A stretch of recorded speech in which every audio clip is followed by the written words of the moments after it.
This episode is brought to you by Avalanche, the layer 1 that is blazingly fast, low cost, and eco-friendly. You'll hear more about Avalanche later in the show.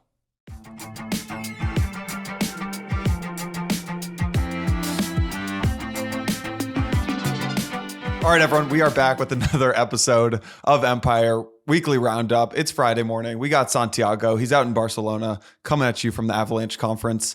Santi, my man, happy Friday. Happy Friday, everyone. How's it going? Good to be here. You're so formal today. Got the buttoned up shirt. You've got the I know, right? Pullover. I do. I'm wearing my sweat. My favorite sweater is custom dog here. I love dogs. I like sweaters, but yeah, I'm more formal than most people at this conference. But every once in a while, DJ needs to wear formal skin. I love that, man. All right, we're going to be talking. I want to hear from you, just like how's the Avalanche conference. We want to talk about wallet security today, actually.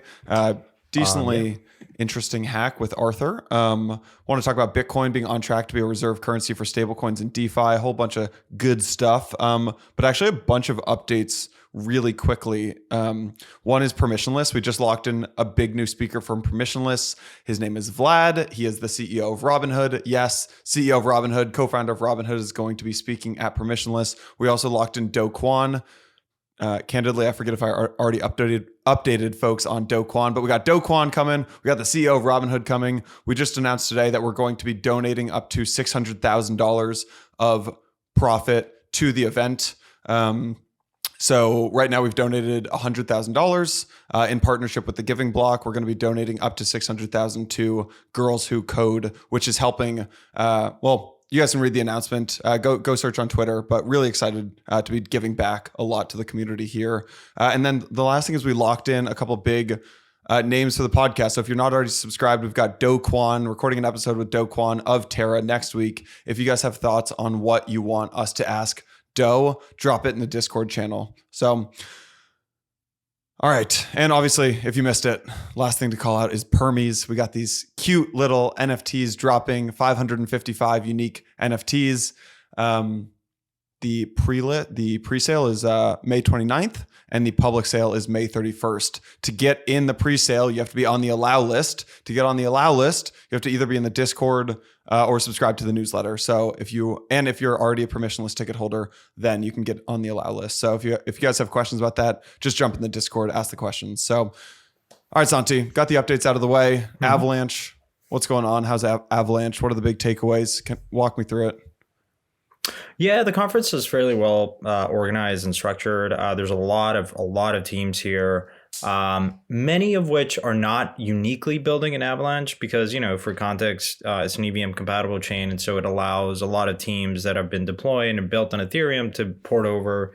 So you see a lot of the same kind of groups that congregate and go to Ethereum based conferences come in Avalanche. But there's a lot of excitement in the room. There's a lot of discussions around DeFi. That's a panel that I was on. And it's a really nice venue outside of Barcelona. Fairly small conference-ish. Certainly not to the scale that you saw. The Solana Breakpoint conference in Lisbon is by far the most well-structured, organized crypto conference for an L1 other than Consensus. But, Solana was just, the Breakpoint conference is just at a whole nother level, which tells you a little bit about, I joke that conferences offer a glimpse into how a protocol and tells you a lot about the particular L1. So for instance, Avalanche is kind of a little bit chaotic, a little bit grassroots. It's probably, I think, their first event, really nicely put. Kind of the crowd is, well known and a lot of usual suspects are there. But it feels kind of homey. Breakpoint conference was a massive conference. I think you were there, Jason, and it tells you everything, a centralized organization creating a conference, like well-oiled machine. And so, Solana is a little bit more centralized. And then DevCon, which is the last one that happened, was in Osaka, and I was there.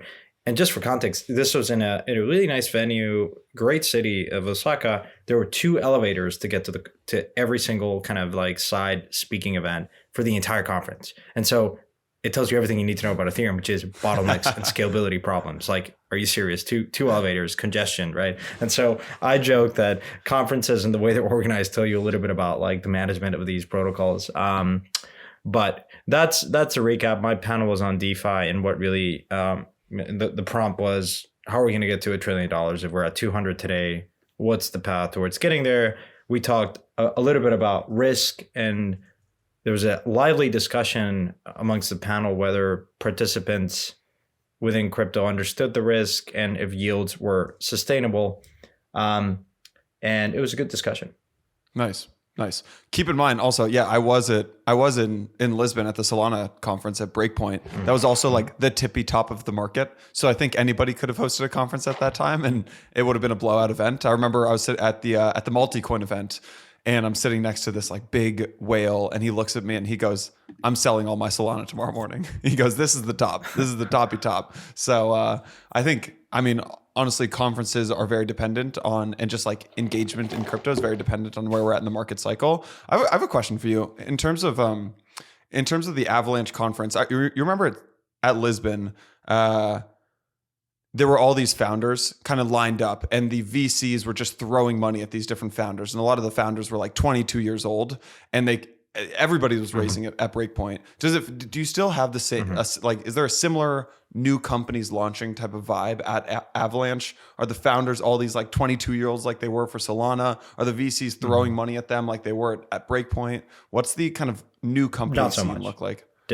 Not so much. Definitely not so much. Not so much at all. I think it's more, Avalanche is similar to a subset of the Solana. I would say that there's fewer companies building. Founders are a little bit older, and mind you, these are I'm extrapolating here from a few data points that I saw, but tends to skew financial folks. So people that are fairly well versed in finance and understand it, and I think are coming to Avalanche to build a lot of DeFi applications. Where in Solana, I think you are seeing perhaps definitely a lot of concentration in DeFi, but also a lot of social applications, a little bit more expressive, kind of more generalized. But I tend to, at least my interactions with projects building on Avalanche tend to skew more towards DeFi. Any other big takeaways from the Avalanche conference?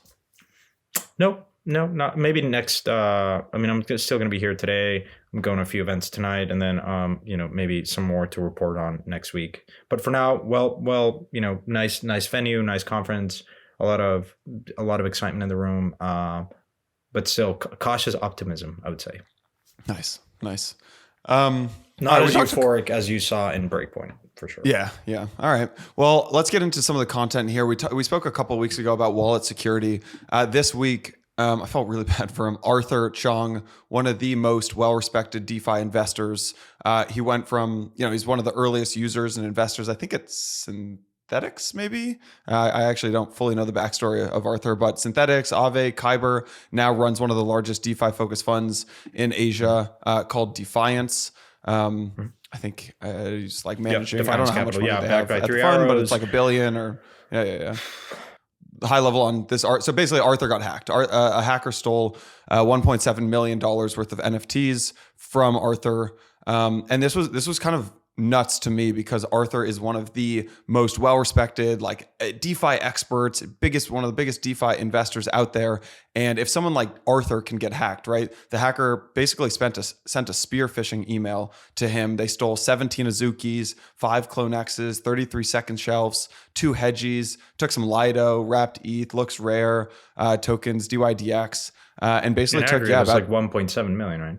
Yeah, 585 ETH, 1.7 million. I actually have a screenshot. I'll see if I can share this here. No, I can't share it. Of the email. But if you guys go to Arthur's, we'll put the link in the show notes of this spear phishing attack. But Santi, what are your high level thoughts on this attack? Unfortunate, obviously. The things that I'll highlight is, one, it was 2 hot wallets that were compromised, and basically what this pretty sophisticated social engineering attack, spear phishing attack does is it pretended to be an email from Jihan, a Kinetic, and you open kind of a PDF of sorts, and it deploys a script that again compromises your MetaMask client, and when you go and sign a transaction, I think it just kind of drains your wallet. Of course, the the hot wallet, I guess the takeaways here are minimize your hot wallet exposure and the assets that you hold in hot wallets. I mean, you shouldn't be holding more than a couple $1,000s in hot wallets. I know it's convenient, but you cannot compromise convenience for security in this space. Not where we are in this kind of early adoption phase. There's still a lot of risks. And when you're putting expensive profile pictures that are NFTs, people can very quickly, you're a target. And so it's not a trivial amount of money. It's unfortunate. Don't use hot wallets. If you're going to use a hot wallet, use it only to very quickly go in, deploy, and send it back to a cold hardware, like a cold storage wallet, and minimize any interaction, any transaction signing from that vault. In fact, you kind of don't want to ever sign with a cold wallet. If you're going to use a hot wallet, use it only for quick interactions. That's my advice. And also, just don't click on links. The email there, you could have seen it's @_gmail.com. Of course, Arthur, admittedly, I don't want to kind of berate this, right? But he said, look, I was sloppy. Humans are a curious species. You're going to just assume that you are going to be clicking on stuff. My advice here would be have two sets of computers. One, which you never open email, you never click on links. If you want to use an iPad to click on links and I'll do all this stuff, fine. But don't, I like to think of, I love Harry Potter. Use the Horcrux model. The Horcrux is Voldemort kind of sharded his soul into, I think, 7 Horcruxes. Use the same model in crypto. Use different computers for whatever you're going to do in your social life and click on links. If you're going to use a crypto dedicated computer where you literally just minimize all kinds of interactions and limit the surface area, and don't use hot wallets. Of course, important to note, the attack vector would have still existed if you used a hardware wallet. So it's important to understand what you're signing always. A hardware wallet, the seed phrases were not compromised. So what the attack would have looked like if you connect a Ledger or Trezor, for instance, you would have, the MetaMask extension that was compromised would have fabricated a fake transaction that you would have signed. If you were careless at that point and signed, this happened to Hugh at Nexus Mutual way back, if you remember, then you would have sent all your assets, or you would have signed and it would have compromised the wallet, depending on on what you're signing. But it's more difficult. Whereas if you have a hot wallet, it just gets compromised more easily. So again, I'm not a security expert, but I am always increasingly paranoid and treat security. Unfortunately, a lot of people get started in this space with not so much in terms of assets, but that can grow very quickly. And for instance, a lot of Bored Ape holders, if you have 10 Bored Apes, you pay and you minted them initially, it wasn't a lot of money. Now, a lot. So increase your security standards and protocol in line with however much value you're securing, and always assume you have a target on your back. Everyone is a target. So anyways, a lot of common sense here that I'm sure folks know, but I'll just drop it here forever. Have you ever been hacked, Santi? Let me just start there. One wallet way back in the day. So I remember back in 2016, I think, or maybe 2017, setting up all my first ledgers, or knock on wood, setting up the ledgers. And I was like, all right, I've got my cold storage, I'm good to go. And I was like, eventually security in this space will improve, and this won't happen to anyone. But right now it's like 2016, 2017, you've got to actually set everything up. Well, now here we are 5 years later, and a lot of these big exploits and big risks still exist. And so my question to you becomes, is this just what the industry is going to look like forever, where we say, okay, the rewards of DeFi, everything's really seamless, it's instantaneous, all this kind of permissionless building that happens, it's really cool. That's the upside. But you know what? The downside is that it's a little more risky to use. Is this just like how the industry looks, or what? How do we improve this? Oh, well, this was a big part of the discussion of the panel yesterday. I think it looks today seamless in many ways, but it's also very risky. because a lot of users don't appreciate the surface area that they're covering. And you develop habits, I think that there's sort of like a J curve here of security standards, which is initially you might be somewhat paranoid because, hear it from friends, be like, just be very careful, use a ledger, set up MetaMask, here's the link. So you start and you're like vigilant, and then you become complacent. So it's like sort of like this J curve. And that's the worst because your assets probably grow, you have decent amount of money, and that's where you get hacked. Because you start getting more familiar with these protocols and you start getting into the habit of signing transactions, and you get into the swing of things. Whereas perhaps uninitiated users kind of limit their interactions with protocols. And so that's the more kind of area where you have to be very careful. Now, of course, Arthur is a very experienced guy. I know him quite well. And even people like him can get hacked. So I think the industry, there are increasing solutions like Argent, for instance, has social recovery. Gnosis Safe is a pretty kind of very good solution that anyone can use. And so I guess the short of it is, I think the industry will continue to have the surface area because there's a lot of innovation and things are breaking, right? And you're your own bank and you have your own keys. And so if you're willing to venture into this land, it's important to segregate assets because you kind of just assume that there's kind of a joke that I have, which is if you've been long enough in crypto, you've probably been hacked once. And so just minimize the damage that can be done. And by segregating, having multiple wallets. So the nice thing is, though, a lot of users, again, like if I put on my pragmatic hat on, then the question really becomes, and I'm curious to get your opinion, is should most users be venturing into this permissionless land and like using decentralized applications, or are they better off using centralized solutions? Because there are risks to both, but the question is, at least you're offloading security best practices to a custodian or an exchange that are using a custodian. And so I'm curious to get your thoughts, because a lot of people, diehards, would say, no, like absolutely not. You should have your own. You should not your keys, not your crypto. I do wonder at times, well, maybe for you, but maybe not for everyone, and not mainstream users. So I'm curious what you think. I mean, I would just say that I think it's important to remember, though, that there are a lot of still risks with the centralized solutions. And I think that they're working on fixing that, but it comes back to the fact that crypto is a bearer asset, right? If I'm at home, I have $10 sitting on the couch, you come over, you take the $10 from me and you leave with it. You just stole $10 from me. But there's no one I can call, right? I can't call the U.S. government, and crypto works in the exact same way, right? Where if I have money at Gemini and I have $100 at Gemini, someone breaks into my account, maybe I don't have two-factor authentication on, someone takes the money out of Gemini, there's no going back, right? You can't call the head of Ethereum and like rescind that money, unlike in the way that you could do it if money got taken out of my Bank of America account or Wells Fargo or something like that. So I think there are still risks with centralized companies. I think that it comes down to, I'm still not sure why we don't have cheaper insurance for crypto. Absolutely. I'm sure that someone with a bigger brain than me is listening to this podcast saying, all right, well, it's obvious why we don't have insurance. But that just seems like something that should happen. Tell you why. Yeah.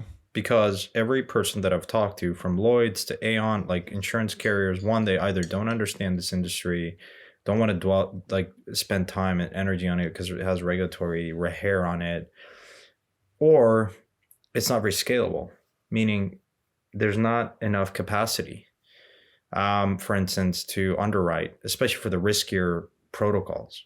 You can go out there and buy insurance for more battle-tested protocols like Aave and Compound. Not so much for Yearn, not so much for perhaps the riskier, less protocols with less Lindy. And that's kind of like the conundrum, right? Still, though, even last year, there have been hacks of Compound, for instance, where there's an Oracle failure, if you will. Let's call it a failure of a protocol. And the surprising thing is that, no one really kind of buys insurance. Yeah. And it goes back to your initial observation, which is, yeah, you're making good yield and returns, and so you're farther out on the risk spectrum. And I think naturally, crypto users, a big subset of sophisticated participants, just accept that risk. And as I always say, is if you don't understand where the yield is coming from, you're the yield. And there's a reason why yields are high, and there is still a big risk in interacting in this industry. And so I think the solution for insurance probably is one where, and I've had this idea for a while, so anyone listening out there, I pitched it actually to a few sophisticated folks in the insurance space, which is, in insurance, you want to have a diversified portfolio. There is a lot of correlation risk in DeFi, meaning think about how many protocols Yearn plugs into. And the idea of composability is fascinating, but also problematic for insurance because you're only as strong as your weakest link. So if one piece of the Lego equation breaks, then a lot of things can break with it. And so what needs to happen is you need to have a traditional insurance carrier that has a diversified portfolio across property and casualty, life insurance, health insurance, whatever, to then start slowly underwriting a small percentage of their portfolio with crypto products that insure among the more problematic things like key management and what happened to Arthur, for instance, right? And I think there is a lot of appetite in the market to actually buy this insurance. Because if you're making it, just think about insurance as a baked in kind of net yield, right? If you're making 8%, 10%, 15%, 30% on yield farming or whatever, then what's a 5% insurance cost on that? It's not much, right? Because you just net it out and say 25%, that's still a fantastic return. Insured, I mean, that's fantastic, right? So I think it needs to come from a centralized player. I think it will at some point. I think the market's going to just keep growing, and it's just going to attract people, especially with more regulatory clarity. So you almost want to do that, right? And so, heck, I might just do it myself because I've been tired of pitching it to insurance companies. And it doesn't take much. You go out and buy a Bermuda company that has $100 million portfolio. You start underwriting 20, 30 million of cover. That's pretty decent. And so that's how I generally think of it. It is challenging for a crypto native insurance protocol because there is so much correlation. There is so much constant, like you need to diversify the risk, and it's hard because everything in DeFi is so connected. So that's, it's an area that I talk to a lot. It's an area that I'm investing in heavily. It's probably my number one priority right now because without proper insurance, none of this is going to work. Right. Yeah, I mean, it feels like we're missing two things. One is like a centralized insurance, centralized insurance for crypto, almost like a lemonade for crypto holdings. Absolutely. So that seems like one option. The other option is Nexus Mutual, right? Nexus Mutual is my understanding is like a people-powered insurance, right? It covers you against like smart contract failure, exchange hacks, things like that. But there have been some issues with scaling that business, and I think that there just need to be more providers who come to the table. So the other observation I'll make is, and I've actually pitched this to folks like Stani, to say insurance in crypto, some of it doesn't get bought. You need to sell insurance at the point of sale, meaning when you deposit is when you feel the risk. Once you deposit, game over. You didn't buy insurance then, you're not going to buy it ever. It's like flood insurance, right? When you buy a home in Florida, the broker, the notary, that is telling you, hey, by the way, there are hurricanes in this part of the neck of the woods. You should probably go out and buy flood insurance, hurricane insurance. And you're going to do it at the point of sale. And when you buy a car, it is mandated that in order for you to drive that car, you need to have, the dealer will not let you drive out unless you buy car insurance. And in a similar way, you can do that, right? If you're Aave, why wouldn't you wrap Nexus cover when you deposit, or when you deposit in a Yearn vault? And you almost, it's opt out, not opt in, right? From a behavioral economic standpoint, like you can opt out of it, but opt in rates, it's just like everyone is protected by default. And you just see the yield, the APY, with this insurance cover cost baked in. And so it's just sort of like there's simple things and nudges that we can do as an industry to protect users. Candidly, I'm actually disappointed that a DeFi protocol hasn't come out and say, we're just going to do this by default. You can use Risk Harbor, you can use Nexus, you can use, Insurace, a bunch of protocols that have capacity, and we haven't even bumped into that. So just, God damn it! I mean, sometimes things are just. Why? Yeah, but you're over. But you're oversimplifying. Do I make sense here? No, yeah, I mean, yes. I actually not but oversimplifying. You could wrap an insurance contract with Nexus when you deposit an Aave. Why can't you do that today? Well, because the pricing of it all comes down to how do you underwrite something, and how do you price the risk, right? So is that? I mean, maybe I'm just wrong, but Risk Harbor. It's a market-driven market. Like, No. It's a function of supply and demand, right? I mean, there is. Okay, another issue, right? Nexus is just kind of sub-optimized in the sense of like the pricing of cover is highly inefficient. For a while, it's like the biggest ARB. It's like the cheapest thing. It's not very expensive. Now, of course, the issue with Nexus is you have to KYC, and certain subset of participants don't want to do that. Fine, okay, I get it. It's limited to certain jurisdictions. Fine, okay, I get it. That's Nexus. There are other solutions out there in the market. Increasingly, and I'm excited about Risk Harbor. And there will be others, right? Yeah. And I mean, Terra kind of did this. Terra kind of did this actually. With Risk Harbor. With Risk Harbor. Well, they... exactly. Terra had Ozone Protocol, which was like they the algorithmic asset. And then... That's right. And Risk Harbor took over, right? I think maybe 6 months ago or something. Yeah. So if in 6 months' time, we don't see protocols like Anchor, Terra use Risk Harbor by default, then I'm going to be really pissed. Let's get into Terra, Santi. Let's pivot a little bit. Yeah. But if you're building insurance, go talk to Santi. He'll find your company. Do. Yes. Terra is buying a bunch of Bitcoin, is the story right now. Terra is building BTC reserves. Doe hinted at a $10 billion BTC reserve, BTC buy to basically become the reserves for UST.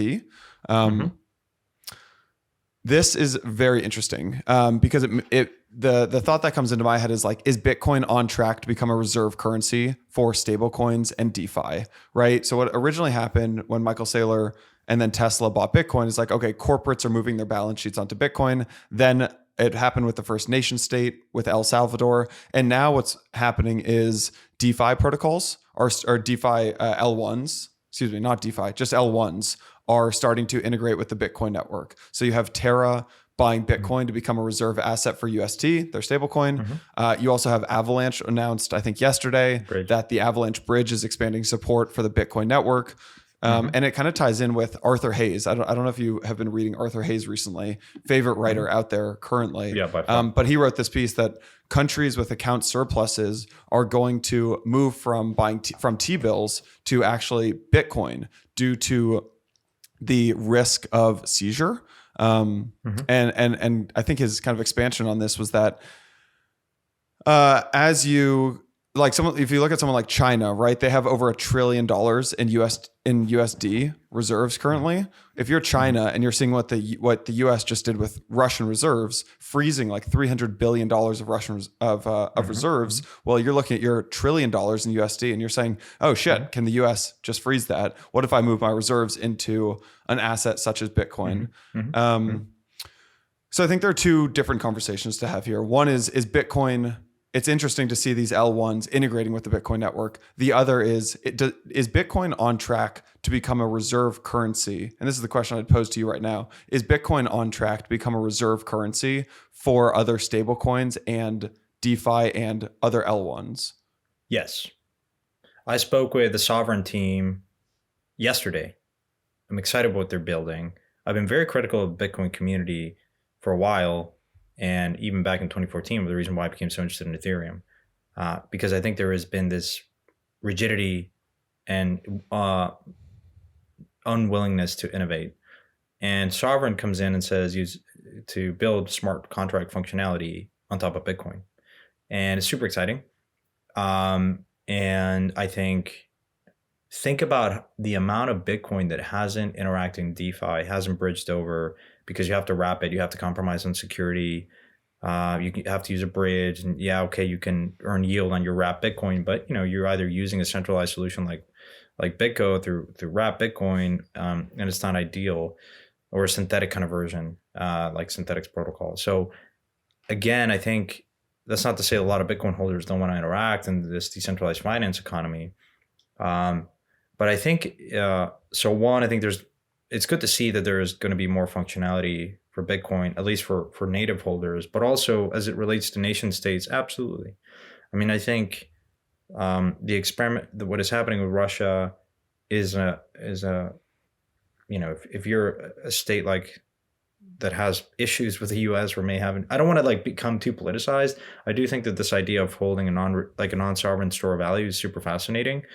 I thought that when El Salvador jumped into the Bitcoin camp as a legal tender and a reserve asset, it sort of like catalyzed the start of a geopolitical phase of crypto, which is, I've had conversations with central banks in Mexico, for instance, and I asked them, hey, listen, okay, you have treasuries, fine.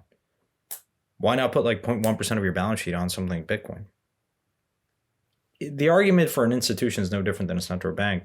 Now, of course, like if you're in Latin America, for instance, and you and I have talked about, I think your observation was fantastic in one of the earlier episodes, and I keep coming back to this example of standards.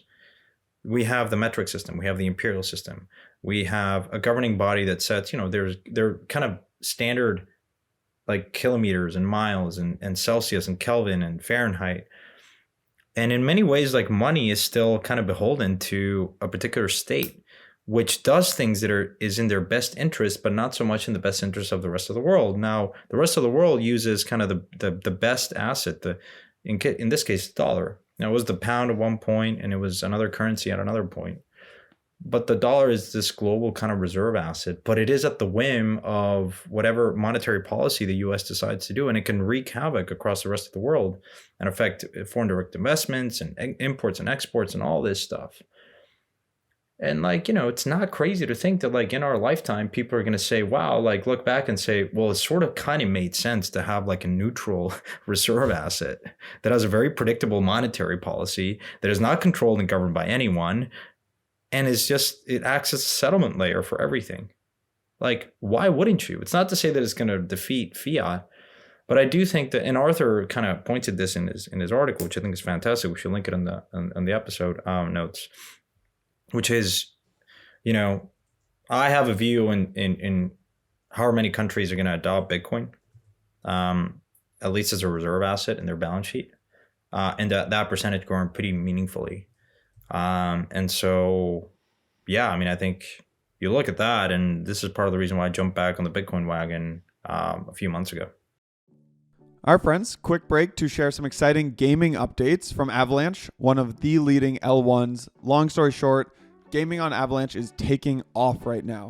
Following the success of some popular games like Kerbata and Chicken, the ecosystem of games on Avalanche is really just exploding. A couple games I want to call out. You all know, and sometimes laugh at me, that I love DeFi Kingdoms. Well, it is about to deploy on Avalanche with the new world called Crystal Vale. Super excited about this one. Also, Rangarok, that is Rangarok. Rangarok is launching a brand new MMO RPG game on the Avalanche C chain soon. Also, a host of other popular games from major game developers coming soon to Avalanche. It really feels like with subnets on the horizon, Avalanche is perfectly poised to be at the forefront of GameFi. Super exciting development to keep an eye on. Now, let's get back to the show. Could this, well, we have Doe. I don't want to talk too much about Doe's strategy because we have Doe coming on the podcast next week, which I think is interesting. I mean, him and Adam Back had this awesome interaction on Twitter, right? Where Adam's this like real cypherpunk OG cryptographer, one of the most OG Bitcoiners out there. And he had this interaction where he's like, where's the 10 billion coming from? Doe kind of answered it. Adam said, where's the 3 billion coming from? Doe said it's Bitcoin or Tether, right? 1 billion was raised recently, and then 1.2 billion LFG raised by selling UST against the Tether. So there's like, I think 0.8 billion to go. And very interesting conversation to have there about like whether VCs and these institutional investors are almost kind of creating this private fractional reserve dollar, like a pegged parallel currency that they hope tracks USD via some sort of marker, or like a USD, but where the reserves are in Bitcoin. I think there are some other interesting conversations to be had here. Like right now, the only thing that you can do with Bitcoin is you hold it, right? You hodl your Bitcoin, you don't do anything with it. It's this like dead asset. But if other L1s start to integrate with Bitcoin, if Terra now integrates with Bitcoin, if Avalanche gives you the ability, like supports the Bitcoin network starting in Q2, does this mean that Bitcoin moves from this like dead asset to something that can actually interact with DeFi for the first time? That becomes really interesting. And then what does this mean for all the projects that are building like DeFi on Bitcoin? If you've seen that, I feel like that's a trend that's kind of happening in the background right now, is like Bitcoin based DeFi. Does that actually help that, or does that hurt that? Because now Bitcoin can just be used in, it just becomes really interesting if Bitcoin can now be used in Avalanche, Terra, Solana, et cetera, ecosystems, and turn it into like an active asset, right? Yeah, absolutely. Like, okay, you can use gold as part of your collateral to buy a house, right? It counts as that. Same way, you could use Bitcoin in more functional ways. We should have the sovereign, I think it's Elon I spoke with yesterday. I'm quite excited what they're doing. I think they've done some interesting progress. Their roadmap looks pretty exciting. We should have them on the pod to really give us a good level of understanding. Because one of the observations that I said is like, it's felt what I said earlier, which is it's felt underwhelming at the Bitcoin camp. And he said, you know what, there is still that subset of diehard Bitcoiners that are never going to change, that are, just continue to believe that Bitcoin should not be anything else other than, what it is, and you shouldn't change it. And there's another camp like Munib that I know you're close with, who's more on the progressive front, which says we need to continuously make Bitcoin relevant, and we need to add more functionality to it, and make a big push towards that. It's great that I think if there's any, I don't like. I want to make something very clear. I think if there's Bitcoin's still king, and I think it will continue to probably be that. It will continue to be, it's farthest along the spectrum of getting the most recognition, the most validation. It is by far the most secure kind of chain. At least now, you could argue that, it has some issues around like monetary, like, security budget. Once all Bitcoins have been, all 21 million Bitcoin have been, emitted, but that's a topic for a separate conversation. But nonetheless, it's still the more battle tested. It's where most institutions are going to deploy initially. So you ought to kind of make it more functional. And so I think it doesn't detract from the initial vision of Bitcoin. If anything, it enhances it. So that's just my 2 cents. Right. And I think it's important to remember that all money is a narrative, right? So let's look at 3 versions of like money here. You've got the US dollar, you've got Terra, and you've got DAI, or you've got UST. The US dollar is just a narrative that makes it money, right? So money is the largest social network in the world. Yeah. So you've got the US dollar, just a narrative backed by, kind of the trust of the institutional government. Terra, backed by BTC. And then you've got DAI, backed by, I think it's backed like 50% by, what is DAI backed by? You'd know better than me. By the US dollar or something, right? So DAI is mostly a composition, but largely Ethereum, right? Right. But Maker deposits in Maker, right? Maker, yeah. So now a lot of it's still, some of it increasingly growing share of the pie is USD. Excuse me, what did I say? I said US dollar. I meant ETH. So you've got DAI backed by You're gonna trigger ETH. a whole set of Oh my God. of Maker maxis out there. Sorry, guys. Yeah. Well, I'm saying you've got DAI backed by ETH, you've got Terra backed by BTC, or you've got the US dollar backed by the faith of the government. So, Look, end of the day, I'm not gonna argue here anything, and I've always said it, which is everything at the end of the day is turtles all the way down. It is a social construct, and it's a fabrication of what we believe in. Gold, any other kind of what we ascribe value to at the end of the day is a consensus. So I'm not going to argue that. In fact, I always tell people when they discover crypto, that's the beauty of your crypto journey, because you're going to realize that everything is a social, and you're critical of why miners would expend energy to earn something called Bitcoin, which it pretends to be digital gold, and it's fabricated like provably scarce digital asset. Then wait a minute, fine, I don't disagree with you. There's still a lot of implicit, like there's an assumption and there's this consensus of miners that there's this kind of crazy people initially, now increasing growing share of the pie here, that believes that this has value because it has digital properties and immutability and censorship resistance properties which haven't existed before. And it's pretty awesome when you look at the math. And then, but it's still trust, right? It's still consensus. Okay, fine. Now you go back and you say, how is that any different from the US dollar bill, like, or any other fiat currency? You're trusting a government. It's like, no, wait a minute. It's backed by gold. I'm like, no, it's certainly not anymore. And even if it were backed by gold, then what is gold? And why does gold have value? Because it's not a great semiconductor. It's not a very practical store of value. Somehow over the centuries, humans have believed that gold has interesting properties. And Austrian economics would say, well, the amount of gold that gets mined every year as a percentage of the total supply is, keeps going down.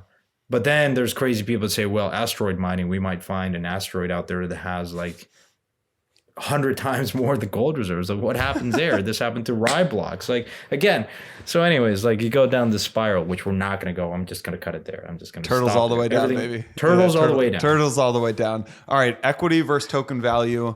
Yes. Let's talk about this. I really want to get your take. So Yuga Labs, I mean, just shout out to Yuga Labs. Freaking awesome what they're building.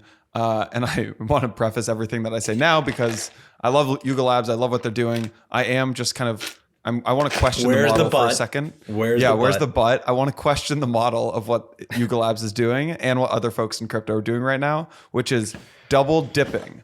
And what I mean by this, so Yuga announced on Tuesday that they raised $450 million at a $4 billion valuation by A16Z. So there's basically, you have the Bored Apes, you've got the NFTs, then you've got the Ape coin, which has like a $13 billion fully diluted value. And then you have the Yuga Labs equity. So, and like, I'll bring up another one because I don't want to pick on Yuga, like Ribbon, right? Ribbon has a $1.4 billion fully diluted value. I think it's like a $1.4 billion fully diluted value, but they just announced a $9 million Series A plus led by Paradigm on Tuesday. So now you've got almost this like equity. You've got the equity in the company, and then you've got the token equity. You've got the token value. So how is this not double dipping here? No, it is, right? It is, and it's not the first time that's happened. It's actually fairly common, where you have value being raised. Well, I'd say, like, for instance, and clarify one thing before I go down making a statement here. Yuga Labs as an entity holds a piece of the tokens. Is that correct? Yeah. Okay. Those tokens now valued. So in their balance sheet, they have this war chest now that is denominated in both dollars that they've raised from in this round and also tokens, right? Now they've essentially fabricated two pieces of value. One, the paper, which is equity in Yuga Labs. The other one is Ape token. I think there are valid concerns around what do you actually own when you have a piece of the Ape token, and what rights does that confer? Because it's very different owning Yuga Labs equity, what A16Z bought and other folks have bought, and the claims that is the claims that instrument, meaning that equity has, versus the Ape token. Let's just be very clear and upfront here, which is, as an Ape token holder, you, one, don't have information rights, don't have any investor rights in Yuga Labs, can't knock on the door of the company, don't have anything. Now, of course, you say, well, the value's in the community, and you can fabricate all these kind of workaround answers, which says the value in the Ape token is like these dual token models, like the value in the Ape token accrues more value to Yuga Labs, and then Yuga Labs, because they have so many Ape tokens in their balance sheet, have an incentive to accrue value to the Ape token. It's like this very harmonious kind of like relationship between the token and the equity, which I think is candidly a piece of bullshit. It just introduces this complexity and confusion. And I never like seeing these dual kind of structures because at some point it just meddles with the incentives, right? Right. I mean, it feels like what's okay, so Ape token does not equal If you hold Ape, Yuga Labs equity. Yeah, if you hold Ape, you don't own Yuga and you don't own the IP in anything. No. Unless somehow Yuga Labs board of directors decide to somehow dissolve, create a DAO. Well, the DAO exists in the Ape token, and like transfer IP over to them. But as far as I know, that's not. Now here's the counter. Doesn't really matter, right? Seize the memes of production, baby. I guess. I mean, it doesn't matter just like, in a bull market, sir. It doesn't matter in a bull market. At $1 billion. It will matter when shit hits the fan and the token collapses and people are like, it's different than if you get airdrop free money. Like, oh, okay, great. Yeah, yada, yada. No, everyone turns a blind eye. Very different that if you bought like $10 million of Ape token at this valuation, expecting to have some sort of claim on stuff. Very different. Yeah. And so, I think a lot of people are really happy right now. And look, I don't mean to come across as people have said that I'm always very positive and bullish, but I am also very critical. And I do want to make a point here, which is it's important to understand what you're buying. Because a lot of people are going to go out and say, I can't afford a Bored Ape. I'm going to buy the Ape token because, I'm going to have this is like even better than an Ape. Now, you could argue like a whole set of discussions here. This could drag out for hours, but it's just important to understand that, right? And caution people to probe and saying this is not buying Yuga Labs equity. The Ape token, I'm not demeriting it. I'm not saying it's less interesting or more interesting. It's liquid. The equity in Yuga is not. So look, there's a whole kind of pros and cons here. But as far as I can tell now, Jason, you push back here and tell me, but the Ape token is very much experimental. It's very much up to the community to figure out how to use it, what to do with it, which is very different than owning IP in a piece of a balance sheet of this company that has human capital and also, other assets in the balance sheet and some kind of salvage value, if you will. Yeah. I mean, here's my honest thought on Yuga Labs and Ape and stuff like that. Yuga Labs is one of the 3 most exciting companies in all of crypto today. I'm incredibly excited about what Yuga Labs is doing today. The Ape token doesn't really have any utility or much utility, but do I think Yuga Labs understands that and is one of the smartest teams in all of crypto? Yeah, absolutely. So do I think that at some point they'll add utility? Yeah. And do I think it's a good investment? No freaking clue. No idea. And would never give any advice on that. But I think Yuga Labs is really exciting. And I think that this Ape coin is a cool experiment. So absolutely. Yeah. What percentage of companies that you invest in today, Santi, are structured as a DAO?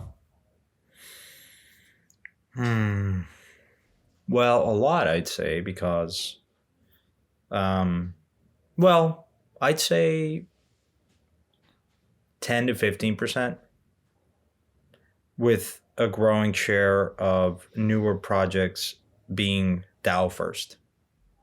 For instance, Barnbridge, Luvium, Lido, and so many others started off as DAOs. Pleaser DAO. It was just you fund a Gnosis safe and that's it. Yeah. And now you could argue like I'm kind of working through this answer because, for instance, Aave is a DAO, Synthetics is a DAO, but Aave also has Aave Labs and it has so I guess like I wouldn't necessarily count that as like DAO. Unless you mean by your question that you would count that as a DAO. I'm curious if you think that's a DAO. I think there are a lot of DeFi DAOs, but at the end of the day, there are entities that are deploying the code. Like for instance, Uniswap. Well, Uniswap is a token. I guess it is a DAO, right? Because it has some governance attached to that token.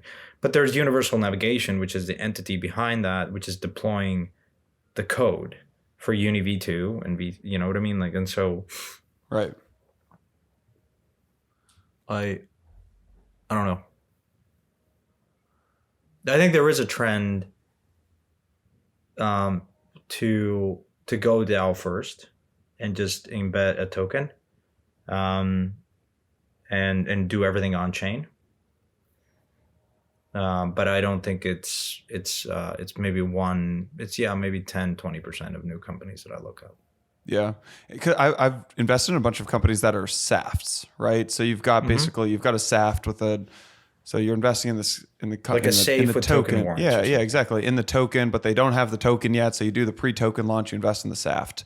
But like investing in equity in the company after there's already token launch seems like if one of these companies that I invested in, I invest in the SAFT, and then they went out and raised like a year later equity in the company, I'd be like, well, like. I guess the example here, the most recent example that I can think of is Sky Mavis, which is the game studio behind Axie. And they raised last summer from A16Z, I believe. Yeah. And A16Z bought equity in Sky Mavis, which is the developer of this game and potentially future games. And so that's one, right? There was an Axie token in circulation. Sky Mavis was developing and maintaining kind of the Axie game, and Ronin and a bunch of other projects that they have in the fold. I looked at it, and the first question that I asked the team was, well, how much Axie? Two questions, right? How much Axie do you have on your balance sheet? Like, what percentage of the total tokens do you have on your balance sheet? Because that's like the right. I wanted to kind of build up to the valuation, right? And they held, in the balance sheet, they have a decent chunk of AXS, an SLP, and actual Axies, right? And so, okay, there's value there. There's something tangible. Of course, the team and everything, but the second question was, well, what are you going to do with that? Like, what's your dividend distribution policy? Like, what are you going to do with those tokens? You sell those tokens, or are you going to give them back to me? And my foregone conclusion was, I don't know if it's the right one or not, but I was like, well, why would I invest in the equity where I can just go buy AXS in the open market? Like, it just felt to me like a cleaner way to express a view of investing in Axie, for instance. But I'm sure I'm missing a piece of that. And, yeah. Maybe for instance, the Sky Mavis team develops another game. They have another token. And so they might, obviously, as an Axie holder, you might not get exposure to that. But then you're left wondering, well, why wouldn't they want to fold everything under the AXS umbrella? Like, everything in their ecosystem uses the AXS token. And maybe it's a question of like game mechanics and gameplay and going to market, and sometimes having a new token can be a better model. The same with the DeFi protocols have their own DeFi native token as opposed to just using ETH. I don't know. Yeah. But nonetheless, I think that let's put a pin in this, but it feels clear to me that this is going to be a topic that the community is going to be split on. Well, not only that, you've gone a step further. I think it will come up in discussions more and more. It's not being widely discussed now, but I think you are foreseeing something that in 6 months or a year, and especially if we're in a bear market, this is going to be a hot point of contention. Yeah, exactly. Two last things to call out. One is the amount of venture funds that are raising right now is completely absurd. And the other is the Figure. Figure actually rolled out a lending mortgage product actually for crypto-backed mortgages, which I it didn't get much like publicity, but I think it's actually a really interesting product. Yeah, like huge, when I got a mortgage, I got it through one of the traditional banks. They counted my crypto as zero. Actually, they looked at all my crypto and they said, "This is let's just restate that they did not count your crypto. They did not count my crypto. It was actually so hard to get a mortgage. A combination of running. In fact, they put you in like the high risk kind of bucket of like, okay, this guy's in crypto. First off, they hate entrepreneurs. They like being an entrepreneur, running your own company. They basically, I'm like, no, obviously, like we have a running company, right? We do 8 figures in revenue, and we've got 50 employees, and they're like, nope, you are a high risk person. And they're like, show me your assets. I'm like, okay, here it is. And they're like, well, it's all in crypto. We don't count this as anything. I'm like, oh my God. So shout out to Figure. Figure started by this guy, Mike Cagney, who started SoFi. And in the past, if you owned crypto and you wanted to get a mortgage, you couldn't use your crypto unless you went through someone like I don't know, took out a big loan on like BlockFi or something, or Aave. Yeah, BlockFi or Aave, yeah. Yeah. And so now users can use their Bitcoin or ETH as collateral to take out a mortgage up to 20 million, right? With APRs of like, I mean, the APR is high. It's 6%, but it's not terrible. It's not terrible, right? Is it fixed? That's a good question. Like 30-year fix, 6. Yeah. Anyways, yeah, I think so. Look. That's not. I mean, that's not. It's pretty compelling. Not horrible. So it's better than. Well, I guess they're counting it, but importantly, it's under collateralized. What, right? Like they're counting it, but you don't have to put it in escrow, do you? Maybe you do. I don't know. Actually, maybe you do. That would be interesting because so a lot of folks in the industry have deposited their crypto into something like Aave or Compound or Maker, taken that money out, send it back to a centralized exchange, convert it to dollars, pay for the house. But you can only get, as you know, you have to keep a certain collateral ratio, which is fairly inefficient. Whereas traditional mortgages are under collateralized. They look at your earnings and you look at your other aggregate assets to then determine certain terms of the loan, but it's under collateralized, right? If you default on the loan, you don't seize on your equity of BlockFi. They just kind of take possession of the house. Whereas in Aave, in the case of crypto native, like through BlockFi or whatever, they'll literally liquidate you and get possession. It's like a collateralized loan. You know what? I'm actually looking at the website right now. Is this under collateralized? Because I'm not sure actually. You put up 5 million in Bitcoin or Ether, we give you a $5 million mortgage. No, there you go. It's collateralized. Yeah. Oh well, then that's not that cool. That's not that. No, it's still good though because I'm sure they can look at in the aggregate, right? They might count other stuff in there. No, that's true. That's true. Shout out to Pomp and Mark Yusko and 10T, friends over at 10T, Dan Tapiero. They were, I think, in the first round. I'm pretty sure Pomp sits on the board of Figure. They were in the first round of Figure. Is an investor too. Oh, really? Mm-hmm. Yeah. All right. The last thing to get your take on is just the number of funds that we're seeing raise money right now is completely absurd. I'm sure you're seeing the same thing. When does this end, or is this just the new norm that I feel like everyone and their mother's raising a $10 to $100 million fund? Yeah, like $100 million fund is what a seed fund, scout fund was a couple of years ago, right? It's like a $10 million fund. I don't know. I don't know what to think of it. I mean, obviously good for them. Is this bad? Is this bad for the industry? Having I spoke with someone the other day, raised a fund, and it was like a decent chunk of change, and they're not even in crypto, and they basically just have a big following on Twitter, and they're like, yeah, I launched a crypto fund. I have no idea what any of this stuff means that I'm investing in, but yeah, here we are. So it historically is tracked. Well, okay, first of all, you're creating a new asset class, right? And so I think if you look at, I was looking at this back in the day, like when in 1979, I think it was 1970s, where the ERISA laws allowed pension funds to invest in venture. And you look at the capital formation of venture funds, it just like spiked, and it's been sustained in a dramatic form right after that. And I felt that this would have happened in crypto earlier, where as soon as Cambridge Associates came out with that report in 2017, I think, or 18, that managers should consider crypto as an asset class. To me, of course, it's not a new piece of legislation in the same way that ERISA laws changed for pension funds to invest. But in many ways, it was a big nudge for these managers to consider crypto. And I think increasingly now, any manager is now faced at least with has to evaluate crypto just from a fiduciary responsibility. I think has to is probably, I want to say it's a breach of fiduciary responsibility if you don't at least evaluate crypto, but I think everyone now is looking at it. And so I think like from that perspective, still very few pension funds have invested in the asset class. So as soon as that continues to open up with more regulatory clarity, I think it will totally eclipse what you're seeing now. But of course, it is pretty impressive, especially Katie's fund. I think it's Han Ventures or Han Capital. Or 1.5 billion. Yeah, massive. 1.5 billion. I think it's the broker record for solo GP, the biggest raise and probably the biggest raise for a female partner as well. Good for Katie. She's done good work at A16Z. Big amount of change. I don't know where she's going to deploy that other than track beta.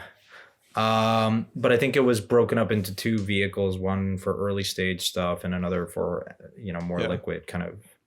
But you look at the Yuga Labs. Can you outperform beta? Can you outperform the sector when you are raising a fund, when you have 1.5 billion to deploy? Well, not meaningfully, I think. I think the when does that flip? Probably, is it like a $10 million fund? You can obviously outperform a $50 million. I was getting fund, asked this question because a lot of people are like, are you going to start a fund? Are you going to start it? And I was like, why would I? Like, I think the sweet spot for crypto funds is like sub 200 million. Yeah. Especially sub 100. That's where you have the most asymmetry. I mean, when you go big, then you're also competing with like Paradigm and A16Z and Parify. Yeah. But when you're small, then I'm sure everyone's inviting you on the cap table right now. Though I don't know what check size you usually invest, but I'm sure everyone's. Which I consider myself an institutional angel. No, but like you're right. Like, look, everyone's probably inviting you on the cap table. But if you raised a huge fund, then now you're competing with all your friends who invite you on the cap table.